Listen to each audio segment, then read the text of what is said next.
Straight away, we shall go into the first presentation, and our first presentation will delve into the enchanting world of herbs and healing, or holistic healing, where nature's bountiful gifts converge to nurture and restore. And from the soothing embrace of herbal remedies to the intricate dance of plant medicine, we will witness the power of earth offerings in fostering well-being. And so this presentation about health and herbs and holistic healing will be presented by our esteemed guest speaker, Jyotirmaya. I hope I pronounced it well, Thakur. And before we give her the microphone, I would be giving a little bit about her so that we get to know whom we are talking about. And Jyotirmaya earned a bachelor's degree and master's degree in English language and literature from Indian University and London University. She has also had a master's degree in Reiki healing and Karuna Reiki, as well as HFDE healing degree. She is a multi-genre award winner, academician, columnist, editor, motivational speaker, philanthropist, reviewer, environmental, social, and cultural activist. She is a Hindi translator for the Ithaca magazine of Spain, circulated globally. She serves on various prestigious committees as ambassador and advisor for literary and humanitarian organizations, brand ambassador as well for national and international magazines. After her graduation, she took several writings and communication classes that inspired her to pursue creative writing opportunities. She enjoys spreading positivity, that's good, through her work, and hopes to encourage her readers to reach their highest potential. Since 2010, she's written hundreds of articles about spirituality, mental health, and the power of positivity. Her journal series explores and reinterprets the physical, mental, emotional, and relational and spiritual benefits that mindfulness and meditation can bring. Her easy, understanding counsel takes us into a comfort level where we can relate to her guidance and adopt her invaluable guidance in our efforts to excel. As a veteran principal in a Cambridge-affiliated school, she was a mentor of young minds.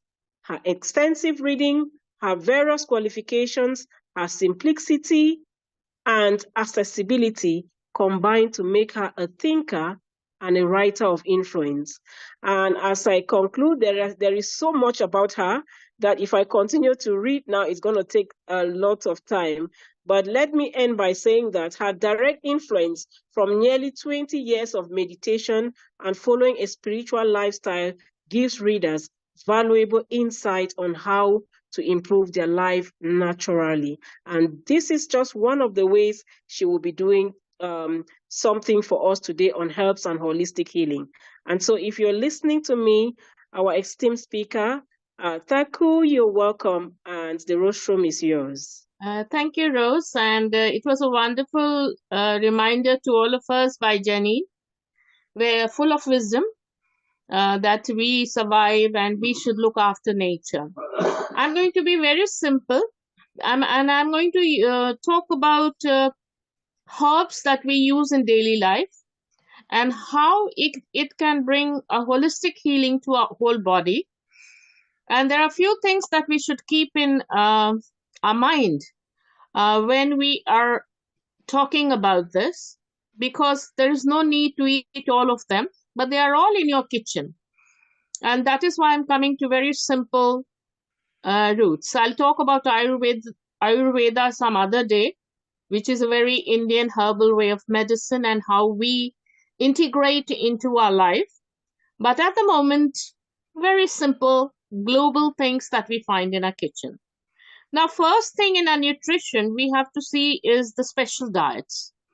Special diets is for special people. Children need some other diet. Young people need other diet. Adults need a different kind, because middle age means moderation in every way, as you're not growing. And it depends on the kind of work you do. If it is physical, strenuous, you eat more energy. carbohydrates. But if you're sitting down, office jobs, it needs less of carbohydrates, more of protein, and so on.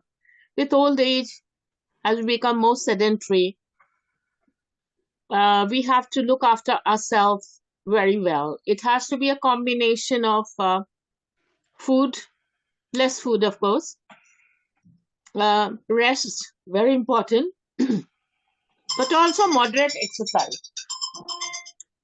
So we have to be very careful about what we are doing in our own life, because what we eat, we are made up of. That is what is going to, and we have only one body, so we have to take care of it. And if we are healthy in our body, mind will be healthy, psychological will be healthy, and will feel good. So healthy eating, food freedom. It should not be that we should be very restricted. Sometimes when there are parties, when there's Christmas, when there are birthday parties, you can indulge. It's not that you have to be like very strict about it. Otherwise, what's the use? A little bit of fun never does any harm, but not overdoing it.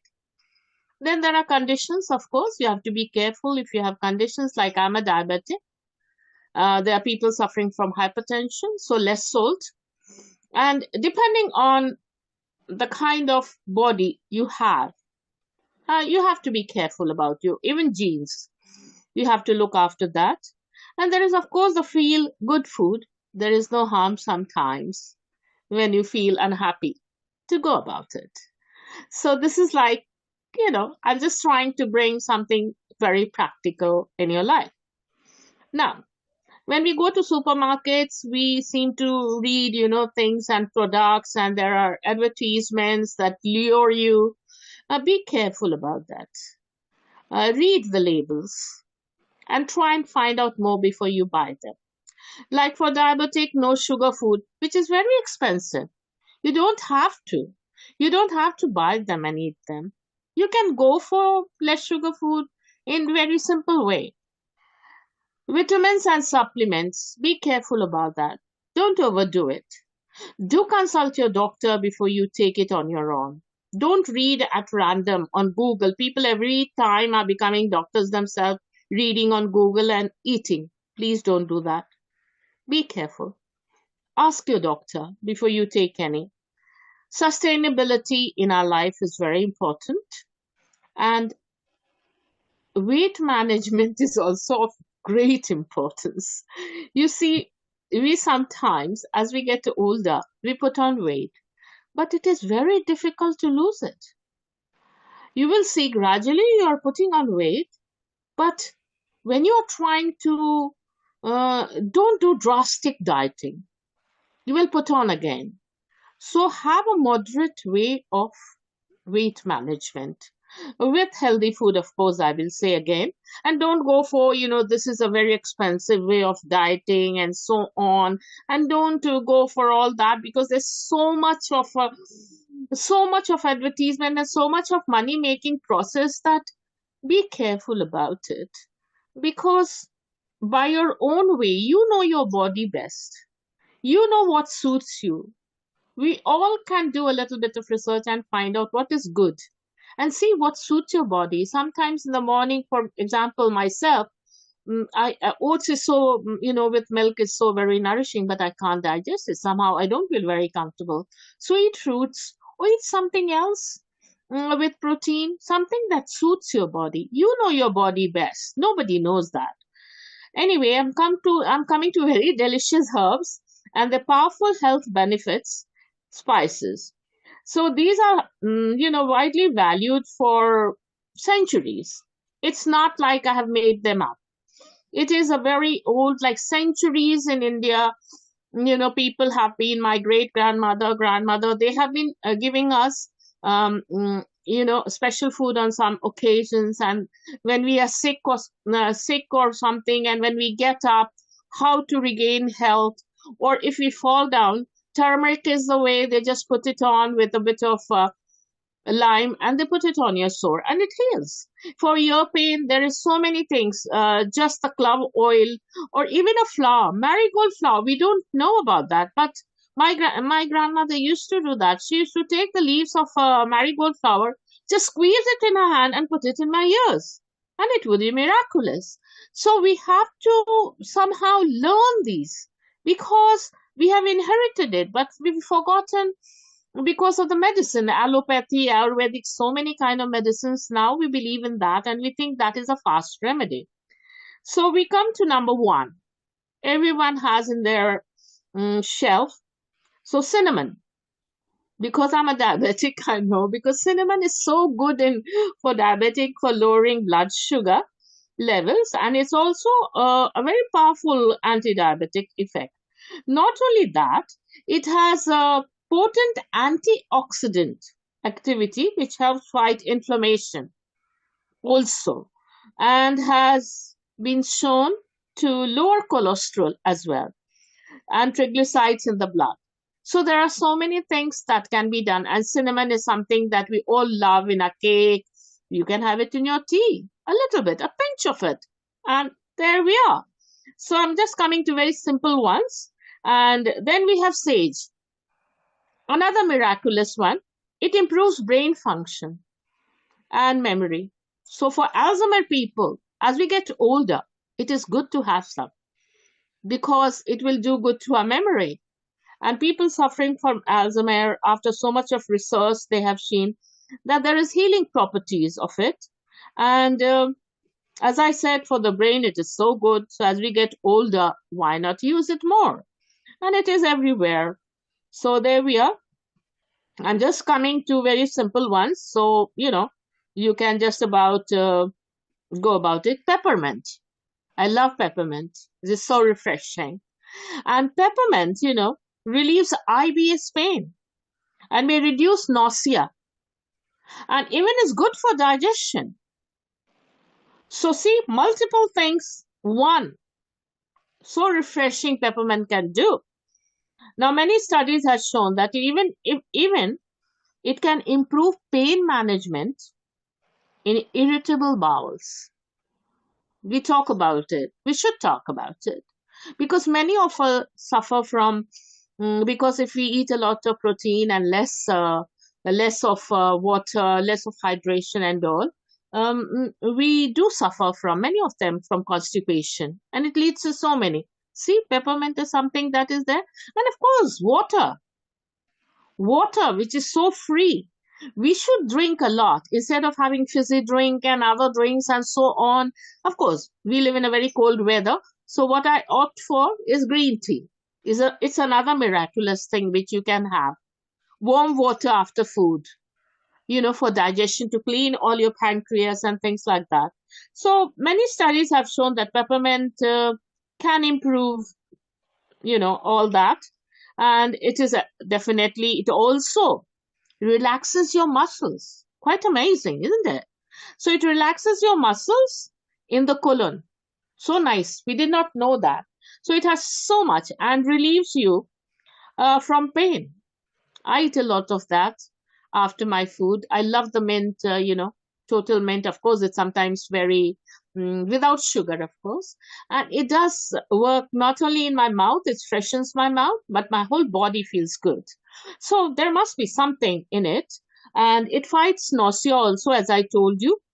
And in India, people have peppermint everywhere, near the gutters also. So I've seen poor women collecting it and just trying to grind it with water and put salt and a bit of sugar and a bit of yogurt and make a very nice chutney. So see how easy it is. Oh, I just love the fresh leaf itself, and I can put it on anything and eat. But of course, eating a peppermint after my food is wonderful. So there is something else that is given everywhere and should be given. In India, it is given it reduces nausea after surgery. After surgery, many people have, or during their, prenatal, they have that, and C-section births. So there also it works. So let's get to it. Natural oil, of the peppermint provides pain relief for those with IBS, and it also prevents anti-nausea. So, and it is used as aromatherapy also. People, put it there in hot water, just a few drops, and they cover their face and they can take it. Good. So there we are. Then we come to the another something that is found in every kitchen, not only to make our food colorful, but also it's one of the miraculous herbs, turmeric. Turmeric is something that is contains curcumin, a substance with powerful and anti-inflammatory effects. Not only that, we know about curcumin. Sometimes it's difficult, the curcumin, the dried ones. They are a little tough. But if you take a fresh one, a fresh turmeric, which you don't get, always, but if you can get one and make a drink with hot, cinnamon and a lot more spices like bay leaf and a clove and black pepper and so on, and have just a small cup in the morning, it is anti-aging as well.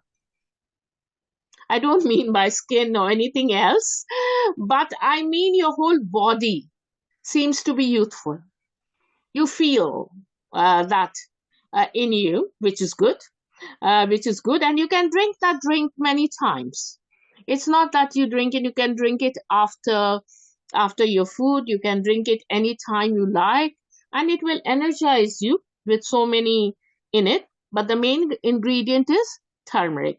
Not only that, turmeric is given when you have cold, when you have a lot of cold and everything seems to be, the nose and everything seems to be blocked.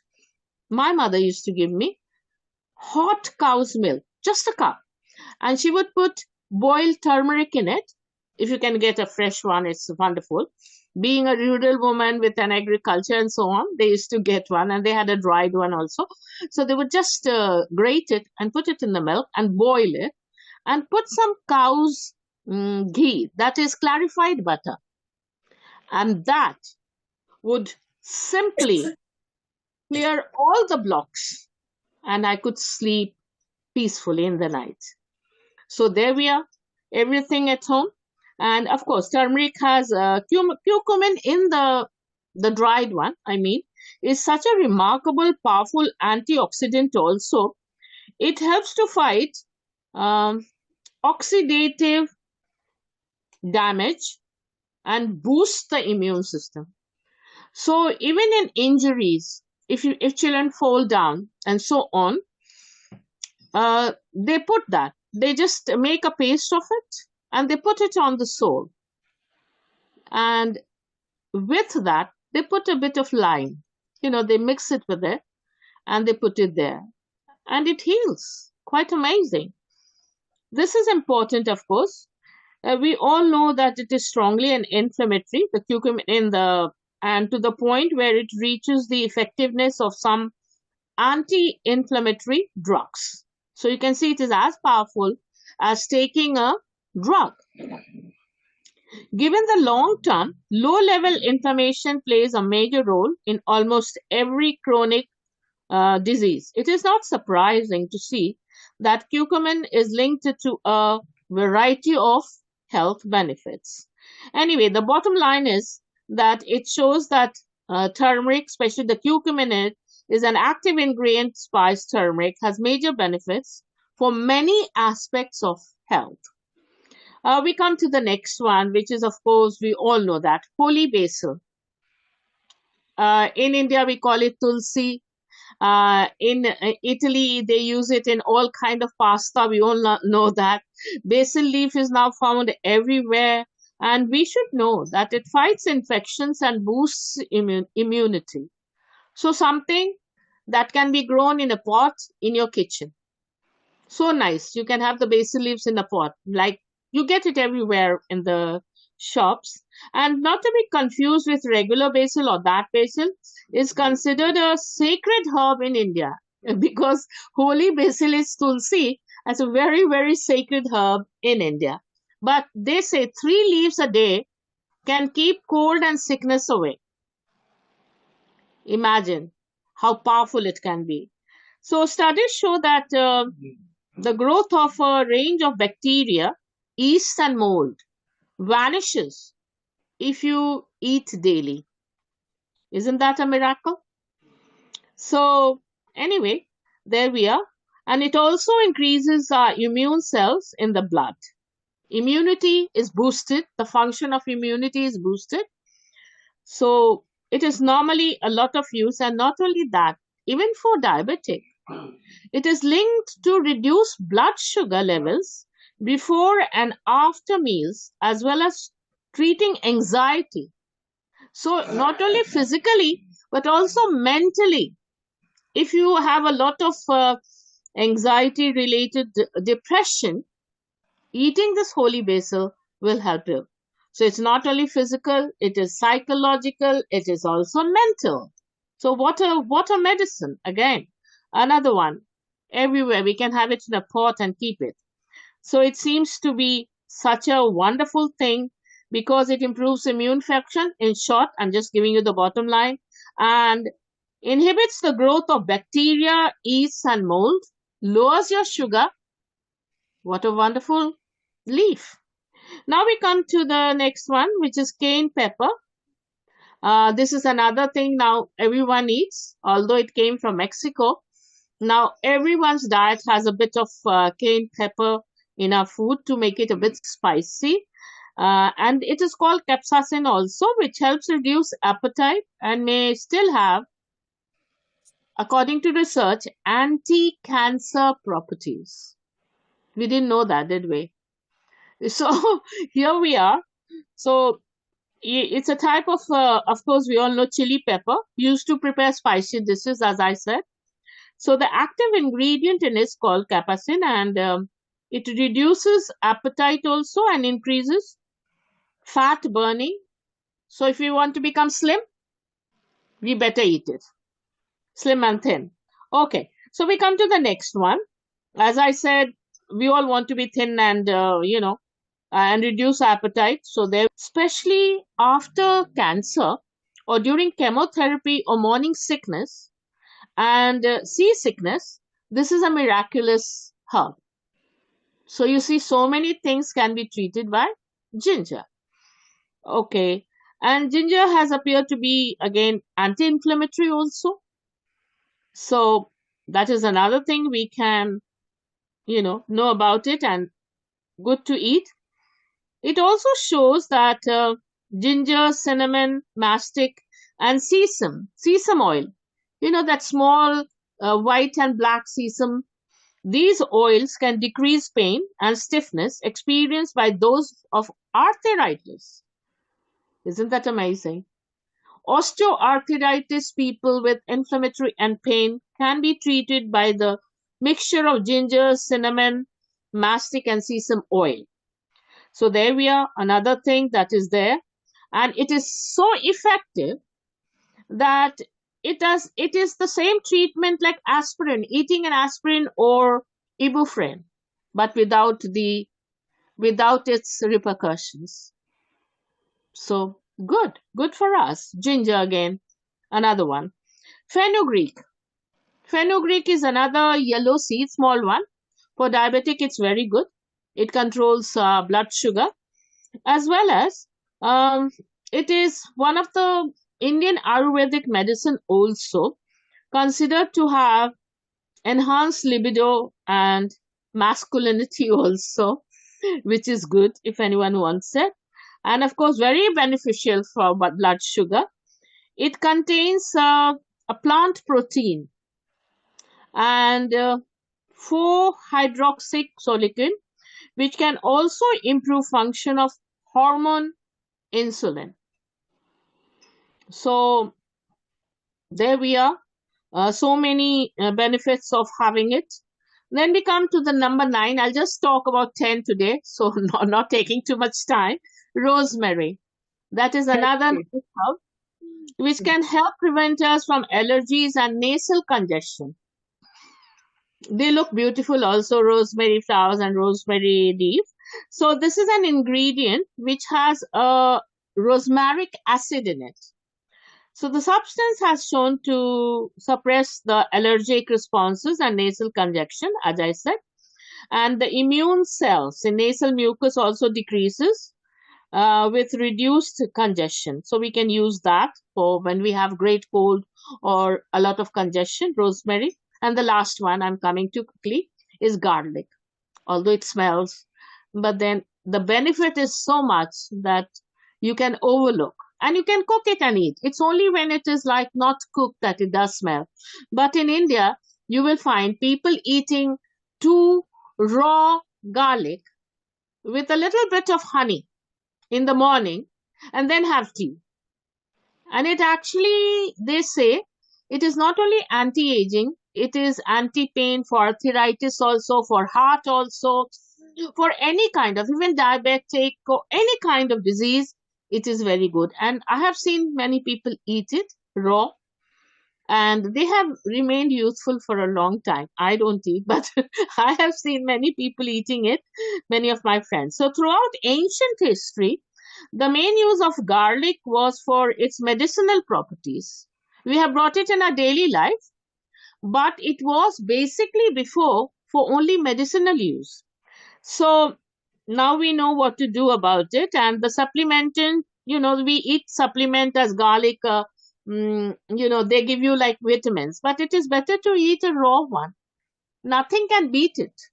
Cook it, put the whole thing in your oven with a lot of roasted food, and the smell gets into it, and you can just peel it, because it really becomes very nice with anything, carrots, beetroot, with a lot of things, potatoes. Just roast the vegetables and put a whole garlic into it, and see that how the aroma goes. And if you feel like, eat a few, because it's quite mushy and quite easy to eat. So I've just come to 10 today. Some other day, we'll discuss a few more very powerful Ayurvedic Indian herbs, more known for spices and health benefits. Thank you very much. I hope you enjoyed the daily life herbs in our kitchen, and how we can use it without even thinking about it, and how beneficial it is, and how tasty our food can become. Thank you very much for Wow, listening. thank you so much. Thank you so much, Jyotirmaya. I'm so, so grateful. It looks like you were just talking to me because I'm one of those who wants to cut down, and so I will definitely be getting to you backstage. And for the interest of those who are just joining us, we were entreating ourselves to a very, very relevant presentation, which is, of course, the second for the day, and it was centered around herbs and holistic healing. And in this presentation, we actually delve into the enchanting realm of herbs and holistic healing. Our speaker unveiled the timeless wisdom inherent in herbal remedies, showcasing how profound ability to nurture and restore balance in the mind, body, and spirit. And another aspect is that she took us to an exploration of over 10 medicinal plants and their therapeutic properties. We gain insight into the age-old practices that have sustained humanity's well-being for generations, from the soothing embrace of herbal teas to the potent extracts used in traditional medicine. We discover the innate healing potential found in nature's pharmacy. I call it the nature's pharmacy. And so by embracing this holistic approach to wellness offered by herbal remedies, which we have lucky to have free training and free informative training on these 10 herbal remedies and approaches. I call them strategies. We are invited to reconnect with the earth and harness its healing energies for our own vitality and resilience. And one thing I took from her is, we are what we eat. So thank you so very much, Jyotirmaya. Thank I'm you. so grateful. Please, can we give her again another round of applause?